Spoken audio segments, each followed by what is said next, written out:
Mythological story with Jolly পেজে আমার পেজে তোমাদের সবাইকে স্বাগত বন্ধুরা। সামনের রথযাত্রা, আজকে তোমাদের সবাইকে আমি বলবো যে জগন্নাথ দেবকে কেন 56 ভোগ নিবেদন করা হয়।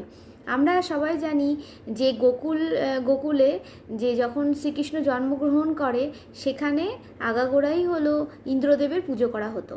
তো ইন্দ্রদেবের এতে প্রচুর পরিমাণে অহংকার বেড়ে যায় এবং শ্রীকৃষ্ণ তাদেরকে বলেন যে তারা যেন আর ইন্দ্রদেবের পুজো না করে বরং গোমাতার পুজো করতে, এবং সেই অনুযায়ী তারা গোমাতার পুজো করতে শুরু করে।